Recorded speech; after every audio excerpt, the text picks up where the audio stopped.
Joyce, je hebt hier een heleboel tekeningen hangen. En het veel hebben met dieren te maken. En ook de verhouding tussen mens en dier. Hoe is dat je onderwerp geworden? Ja, het zijn dus geen tekeningen, Benny, maar het zijn aquarellen. Ja. Dat is natuurlijk wel even een verschil in techniek. Aquarellen is iets wat niet zo heel veel mensen doen, omdat het een hele lastige techniek is. En ja, hoe kom ik zo bij dieren? Ik houd heel erg van dieren. Als klein kind was ik al helemaal gek op alles wat zo'n beetje voortbewoog. En wat mij dus natuurlijk treft is de manier waarop de mensen omgaan met dieren. En vooral ook op grotere schaal. De manier waarop we onze planeet bewonen. Hoe achtloos we omgaan met onze grondstoffen. En wat het allemaal betekent, ook voor het klimaat.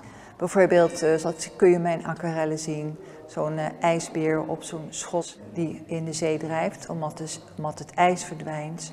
Daardoor ook de ijsberen worden bedreigd. Of de pinguïns bij zo'n vissersnet, wat betekent dat de overbevissing is van de zeeën, waardoor de pinguïns sterven. Eén van de redenen is waarom ze sterven. Maar ook hier in Nederland, bijvoorbeeld die aquarel van de NS-trein met de dassen. Ja, die waren ook een beetje lagen ze op de verkeerde plek, die dassenholen. En die zijn dan ook maar weggehaald, want het kwam beter uit. En zo kun je nog wel even doorgaan als het gaat om de relatie tussen mensen en dieren.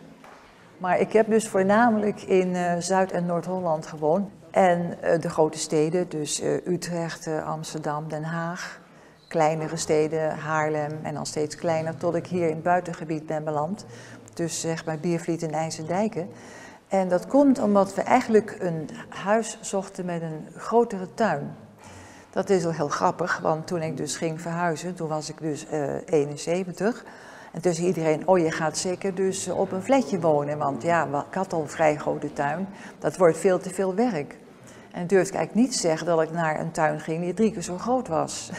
Dus je kunt ook andersom in je leven gaan. In plaats dat je denkt van ik ben oud, ik ga inkrimpen, kun je juist groter gaan doen. Dat zijn wij gaan doen. En hier is de grond, althans toen in 2018 was het nog aanzienlijk goedkoper. En een huis met een grote tuin. En zeker ons huis was heel erg verwaarloosd, stond al jarenlang leeg. En er groeiden struiken op het dak en er stonden alleen brandnetels en vlieren. En hebben we de complete tuin aangelegd. En dat is ook heel leuk, want ik wil dus volgend jaar een open kunstroute gaan doen. Waarbij tuinenbezoek zit. Het gaat over 5 tuinen in deze regio ga ik regelen, ook met kunstenaars erin. Het werk die hangt kun je eigenlijk in tweeën splitsen. Omdat ik me heel erg betrokken voel bij wat de mensen dieren aandoen. Zijn er aquarellen over, dat kun je ook zien. Zo'n zeehond op zo'n wegdrijvend schotsje en een ijsbeer en dat soort dingen. Dat is één gedeelte van het werk. Vorig jaar december dacht ik, nu moet ik even stoppen daarmee. Nou moet ik vrolijke aquarellen maken, waar ik vrolijk van word. En toen ben ik dus aquarellen gaan maken van dieren met metamorfoses. En waar grapjes in zitten. Bijvoorbeeld een aquarel is er waar je een schaal ziet staan met peertjes. En die peertjes veranderen in muisjes die weglopen.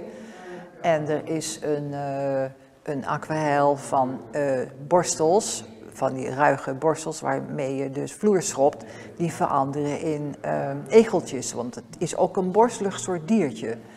En ik heb er ook een aquarel hangen van 2 schapen die zo naar elkaar kijken.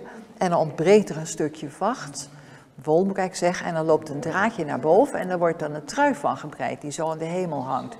Dus er zitten dus ook heel veel grapjes bij. Dus ik heb serieuze aquarellen dat je denkt van ja, dit is even, denk erom mensen, dit is waar we mee bezig zijn.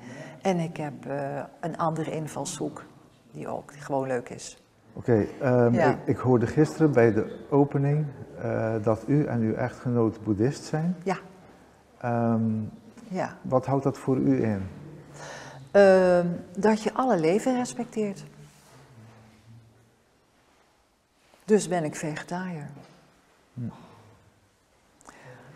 En dat is op zich natuurlijk ook al heel, daardoor zijn we ook wel uitzonderlijk hier. Omdat er nog heel weinig vegetariërs zijn en omdat er al nog minder mensen zijn, denk ik, die alle leven respecteren. Maar dat houdt het eigenlijk voor mij in. En dan natuurlijk gewoon zijn er nog een aantal, laat ik zeggen, voorschriften is te streng uitgedrukt. Maar wat er ook bij hoort is dat je probeert eerlijk te zijn. Dat je niet roddelt. Er zijn een aantal dingen die je ook in de Bijbel tegenkomt, denk ik. Dat je zoiets, een aantal dingen die zijn daar hetzelfde in.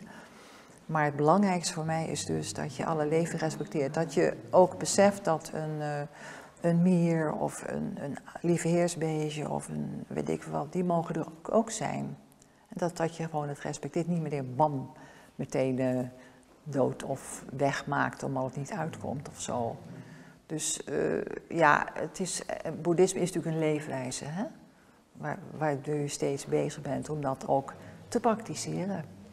Oké, ik wens u veel succes met de expositie. Ja, dank je. En ja. ik hoop u nog een keer terug te zien. Ja, ik ook. Ik vond het heel leuk om met jou te praten, Benny. We gaan elkaar vast nog een keer ontmoeten. Dank u. Weet ik zeker.